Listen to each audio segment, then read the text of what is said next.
is the guy to Georgia Outdoors, and today I'm at the skinner rack, which is always a good sign that I got some meat.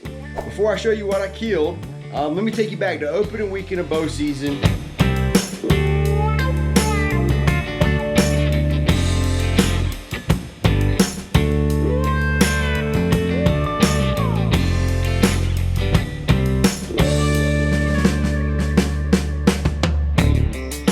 Oh man, that's fun.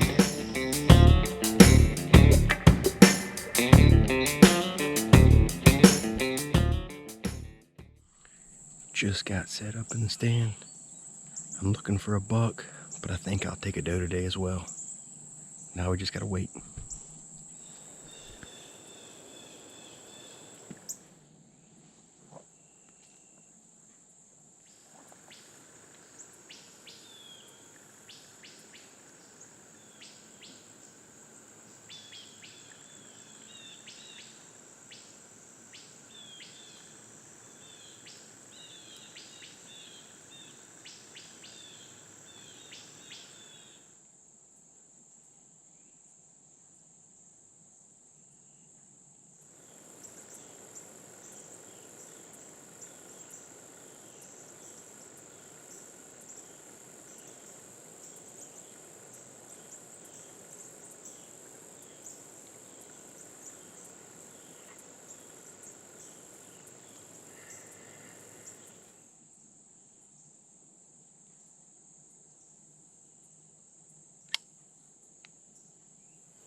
I just had 2 does and 2 yearlings come in.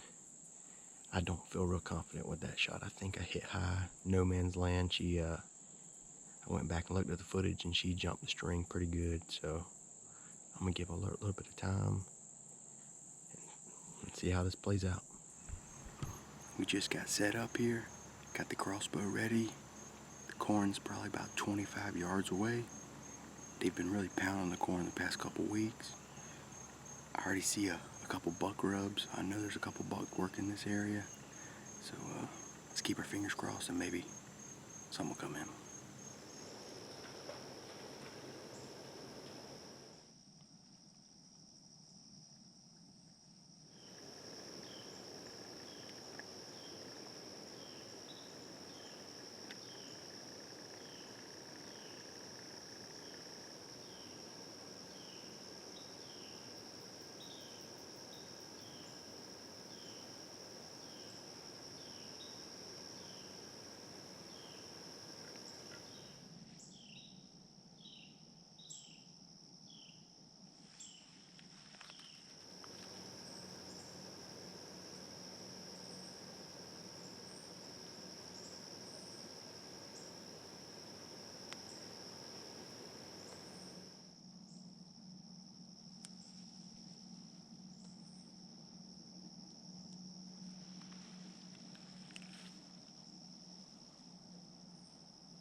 I'm not sure where that arrow hit. I think it was a pretty good shot. I have to go back and look at the footage and tell, but big doe. Got a little nervous. Oh man, that's fun. I'm gonna check the footage and we'll go from there. I was up in that tree over there. The smaller one was feeding right in here. She was here licking this branch. She's licking on that branch, and there's my arrow. Let's look at it.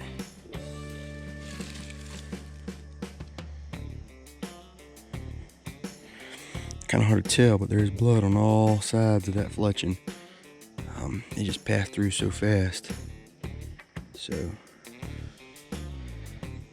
not a ton of blood on there like I was hoping for, so we're gonna kind of see what the signs are telling us.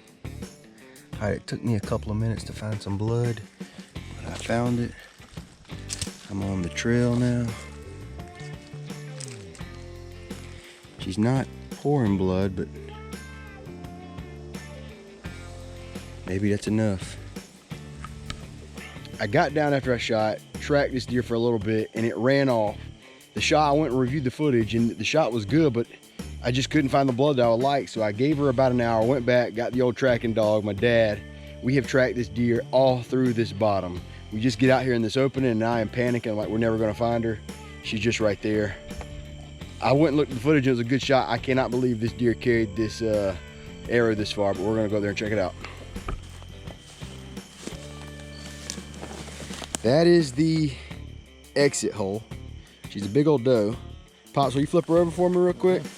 That is my exit hole, which, I mean, could be a touchback, but it really is not a bad shot at all. And my entrance hole, I mean, that is, let me flip her over. That is, I mean,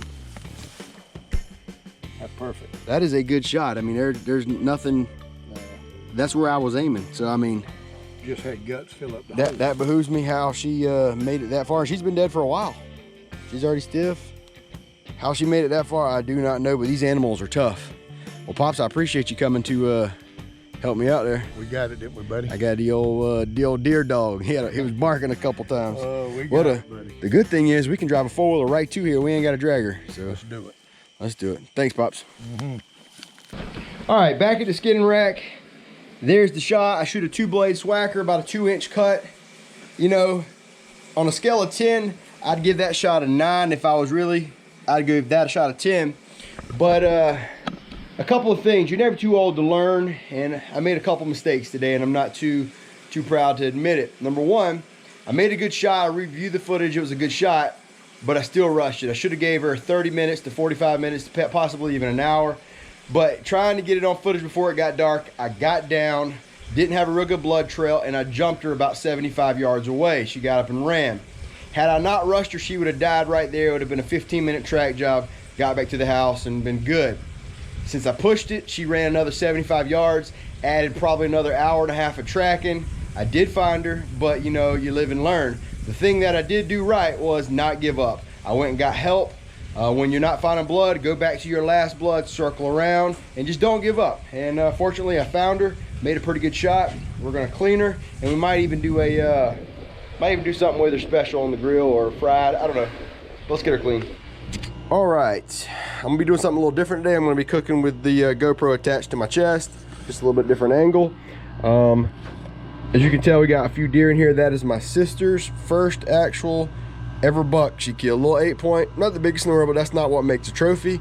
So here's some of the meat. We got her meat down there, but here's the back strap of the doe I killed just the other day. We're gonna do something special with it.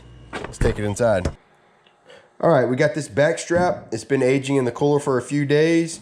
Nice and firm. That's how we like to age ours. Some people put them in like coolers with ice, but we keep ours in a walk-in cooler.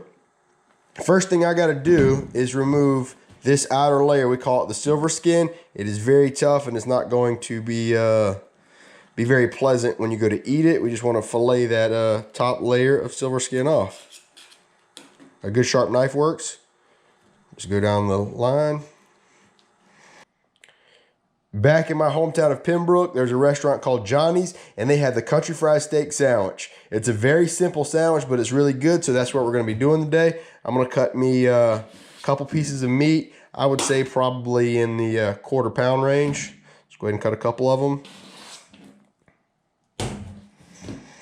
Now, if I were to fry these how they are, that would be almost inedible. It would be very tough. Wouldn't be good. You got a couple options. I actually have a cuber over here that we use quite a bit for when we're processing meat, but I don't want to get the cuber dirty for just 3 pieces of meat. So we're going to use this guy right here.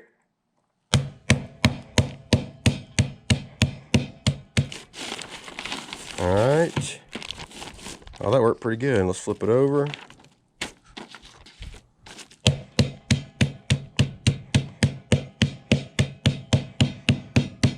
Get it to about an even consistency where you don't have any thick spots, because that's going to really mess you up when you go to fry it.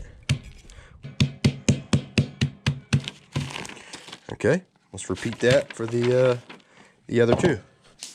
All right, in my opinion, this recipe calls for a lot of pepper and some salt. And instead of using just traditional salt, I prefer the old Lowry seasoned salt. So coat them pretty good, being heavy on the pepper. Just coat them in a little bit of flour. We're not getting crazy with the flour, just a good coating. I'm not gonna cover them like I would do my fried fish, where I'm trying to get every little crack and crevice. Okay, we got our oil just about right, so here we go. Oh yeah, that is perfect. As thin as we got this beat out, it shouldn't take just a couple minutes on each side and it's done. Oh yeah. Turn it down just a little bit. All right, I think that's right. We'll get the other ones in. Well, that looks amazing. All right, it's time for the official Guide to Georgia Outdoors taste test. All I did was put it on a bun, little lettuce, tomato, some mayonnaise. Keep it simple, simple ingredients.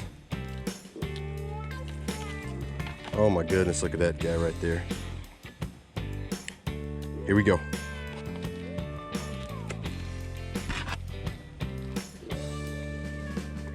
Oh my goodness. If you could see my face right now, I am smiling. I've probably got all over my face right now, but that is such a simple sandwich, and so that is so good. I'm glad I made me 2 of them. This video was a lot of work. You know, I'm not successful every time I go hunting. Archery season ends this weekend, black powder comes in, and I will be doing some black powder hunting. But I'm glad I got me a deer, even though you know, I didn't kill everyone I shot at. And you know, there's a greater connection to your food when you were the one who killed it, processed it, did all the above. I hope you enjoyed the video. I hope I have more coming and maybe a big buck in the next couple weeks. But if you haven't already done so, please subscribe to the channel. Really trying to grow it. But until the next video, this has been the unofficial and no doubt incomplete guide to Georgia Outdoors.